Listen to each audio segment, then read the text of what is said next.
Good morning. So I'm going to continue on from coming face to face and my confirmation of what I had remembered.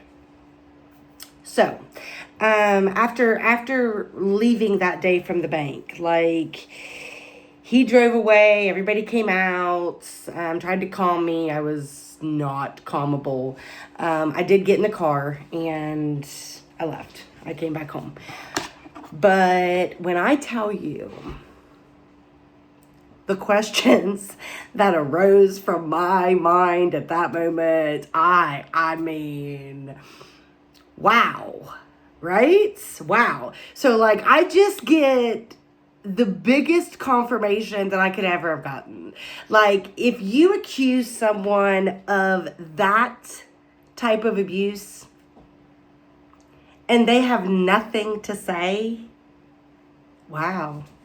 That was the biggest reality check. Wow. Okay, so the days ahead, when I tell you that my questions were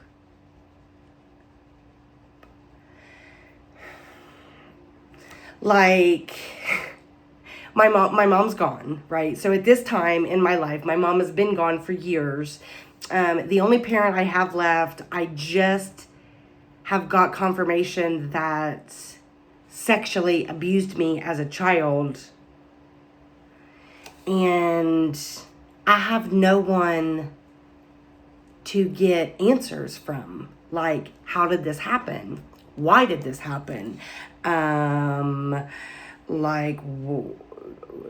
I'm going to tell how I feel like this all went down, because this is the only sense I can make of it, right? How would your mom, because, okay, so after I find this out, I go back to my aunts and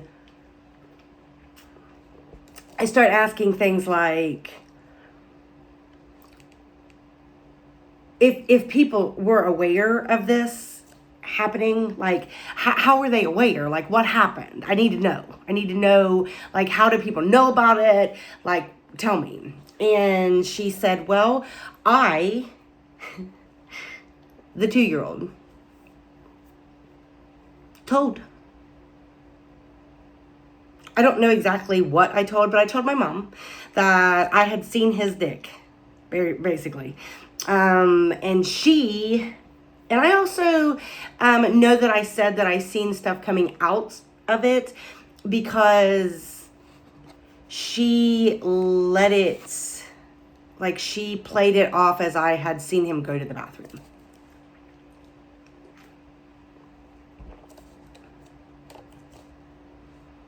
And that was it. They just didn't believe me. Because I was 2. I was 18 months old. So, does an 18-month-old really know what the fuck they're talking about? I did. So, my brother didn't live with us. He was obviously, he was grown. He was 18, had moved out. So he remembers my mom saying something about it, but he's the one that told me that she thought I had just seen him going to the bathroom.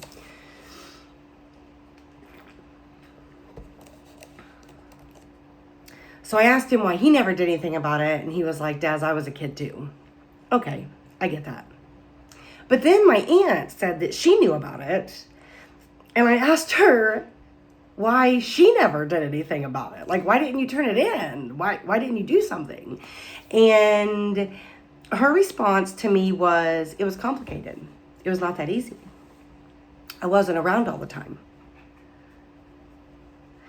And I'm going to say right now, from someone that has survived abuse, and that is, if your child, I'm going to tell another story here, from now on out, I'm probably not going to go in order. I'm just going to go in how I want to tell it. So let me say this. If you have a child and they come to you and say anything,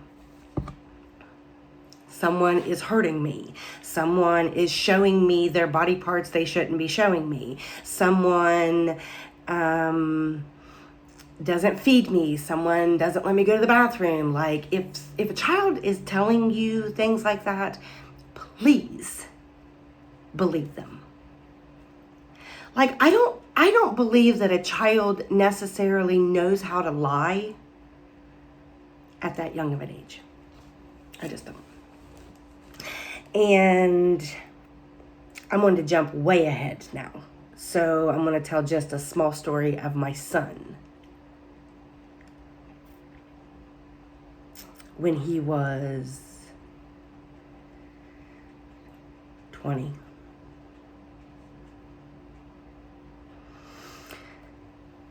My son's 20th year,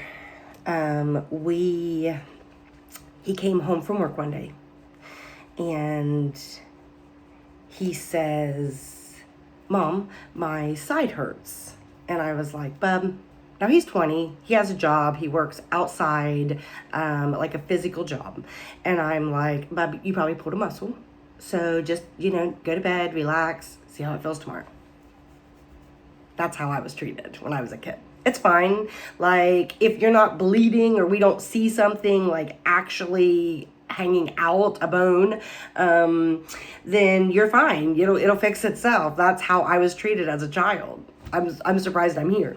So, back to my kid. He tells me that his side hurts. I tell him it's okay. We will get through this. Like, go to work tomorrow, see how it feels. And the next day comes and he goes to work. And I am at a local salon in town. And I'm getting my eyelashes put on. And I feel like it may have been one of the first times I'd ever done that. And he called me while I was laying on the table. And he said, "Mom, I'm coming home. My side really hurts." He said, "It's radiating up into my chest." And I said, "Okay, come home and we'll go straight to the emergency room." And we did. And during that emergency room visit, they told us that he had some swollen lymph nodes in his neck. No, in his chest. And it was probably from just an infection or a cold. Mom brain was a little bit ahead because he wasn't sick. He had no signs of sickness. So I instantly, when we get home from this, I call our family doctor as a nurse practitioner. And I say, "Hey, Braid just got this diagnosis. And we are concerned. So can you check it out?" And if I look up to the computer, I am editing. I will show you guys this. Like, I am editing. I started Valentine's minis yesterday, so I'm going to talk and edit. So if I happen to be looking up and not looking at the camera, I'm working too. So I tell her what they say at the emergency room, like he has some swollen lymph nodes, and she says she'll look into it. She calls me back in just a few minutes, and she says these words: "I'm sending him for a PET scan." Wow. Okay, so if anyone knows what a PET scan is, P-E-T scan, it is a scan that looks for dead cells in real time. Cancer. A PET scan is looking for cancer. This is my baby. So, my heart hit the pit of my stomach. Like, I was like, what?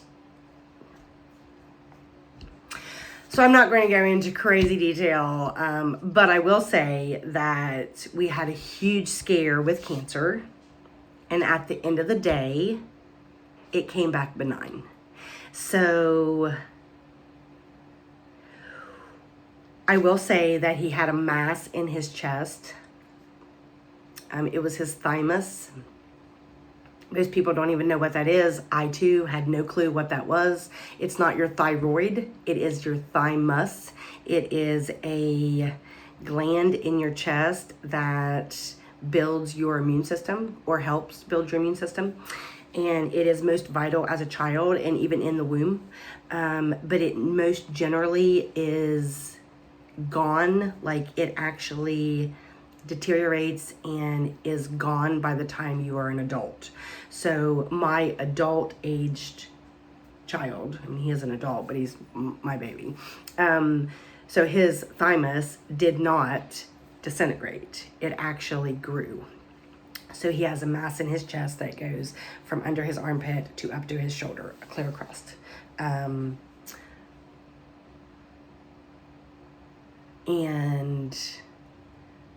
when they did the surgery to remove it, they did tell us, the surgeon did come in and say that he would let us know what stage the cancer was at, and that Braid might have to be hit with some chemo or radiation. And that was terrifying. I'm not even gonna lie. But we went back after the pathology report came back, and we went back up after the surgery was done, and it actually was completely benign. So he did have a massive growth, and I don't know what it would have done had we ignored it, because the surgeon thought by looking at it when he was removing it that it was cancer. Like, he thought that. So I don't know if it would have turned that way. I don't know what it would have went. I am, however, going to say, believe your children. That is where I was going with this story. Believe your children. Like, I told that I was being sexually abused. No one believed me. And my entire life could have been different if I was not. So now let me go back to so I have no answers at all about this. None. Not one answer. Nobody can give me an answer. Why is he alive, for one? Just kidding. Not really. Why did nobody turn him in? Like, what are we protecting here? And then let me mind you, my mother married him. She was not married to him when he was doing that to me. But after the fact, she thought it was a good idea to marry him. Give me his last name. Like, let him be my dad. Are you fucking for real? Okay. I'm gonna calm down, because I get a little bit out of shape about this. I still do. It is something that I don't know that I will ever be okay talking about. Like, it just sets me in a whole different space. So let's go back to my childhood, right? I was never allowed to have a sleepover. I was told it was because I didn't clean the house, or my room wasn't clean, or I didn't feed the chickens, or I didn't weed the corn patch. Like, it was always something that I did is the reason that I couldn't have people come to my house. But in reality, it was because my father was a child molester. And I'm saying that out loud. He molested me, and my mom was terrified that he would molest somebody else. Period. It had nothing to do with me. I was not the issue as a child. And now, as a grown-ass adult, I'm realizing that. It wasn't me. I wasn't the problem. However, I was raised in the biggest shit storm that I can explain. But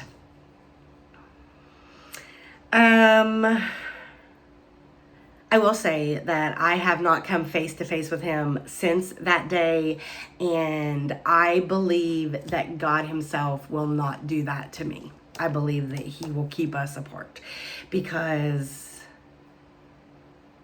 I've said this before, and I don't know how I would react if I got the option to react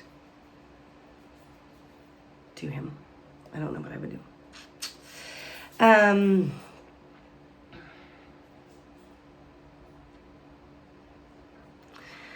Having said that,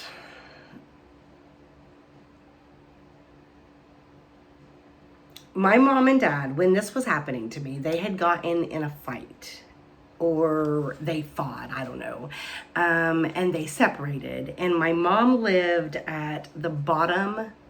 We lived, it was a big farm, and it was my mom's dad's farm, mom and dad's farm, my grandparents. And all of the family had a house there. So there was like, we lived at the bottom of the hill, but like my aunt and uncle lived up here on the hill. My other uncle lived way back here. My grandma and grandpa lived right here. My grandpa lived here. And then you went up the road at the top of the hill, and there was another house, and that's where my grandma lived. And that is just, we all lived there like my whole life. It was like this little sanctuary, and we all had a house there. And my mom and dad had split up or got in a fight. I don't remember. But my dad was staying in a in-ground, like it was an in-ground home. And it was between the house that we lived in at the bottom of the hill and the house at the top of the hill that my grandma lived in. And it was, I remember this home. Like you could see the front of it, but there was like no side or no back, like it went into the ground. And my dad had a lot of pit bulls. I called him Dad, and I'm sorry, that's by habit, obviously, but I'm gonna start calling him Jeff. Jeff, Dad, Jeff. Jeff lived in this ingrown home, and he had several pit bulls. And I feel like maybe that, actually, as I'm talking, I feel like maybe that was part of the reason my mom hated inside dogs, inside animals. She didn't like inside animals. And Jeff did. So he had several pit bulls, and he stayed in this in-ground home. And I don't know, I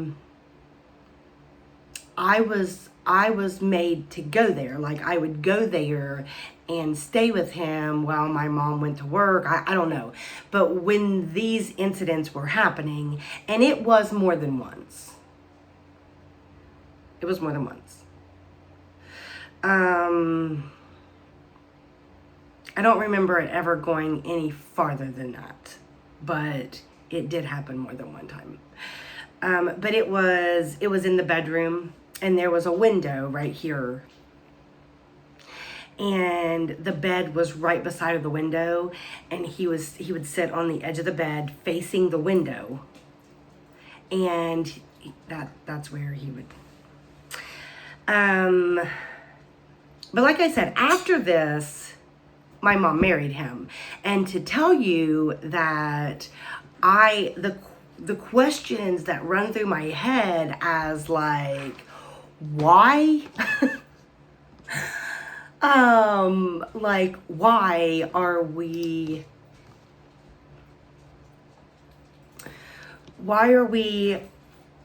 going to still progress this and not just say bye-bye? But this is the only thing that will allow me to sleep at night, and that is I truly have to believe this. I have to believe that in her mind, the only way to protect me was not to let me be alone with him. And I will say this. After that, I don't ever remember staying alone with him. Ever. Could have been a reason why he was never involved in my life. Maybe he wasn't allowed. I don't know. But I will say that she did keep him around, but I have to believe that it was in her mind for my benefit. That was the only way she knew that she could control the situation. And I've said this before, her control was wow. But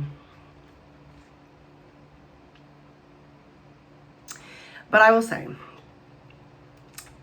if my child would have ever came to me, even before remembering this, and said that someone was hurting him or sexually pleasing themselves in front of him,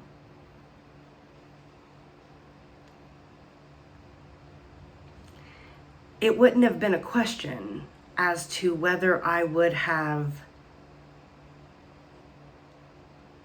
set fire under that situation. So this video is basically me trying to convince myself how my family chose to deal with the situation. Like, I would have chosen so much differently. But I'm here. I made it. And this video is going to be the last video that is going to be sad. I feel like from here on out, my life truly gets happy. Like a level of happy that I didn't know existed. I didn't know it existed. I didn't know that you could be so happy with who you are as a person, what you bring to the table in any relationship, that you can speak up when something hurts you, that you know when to back up when you're in the wrong situation. And I feel like this time in my life, my 40s, have been the best years of my life. Please stay tuned to just chit chat with me on a day-to-day basis. I definitely am going to talk about my photography career, how it started slow. It was very slow, and it does not happen overnight. So anyone that wants to hear about a successful business, starting your own business from the ground up, that's coming up next. I love you guys.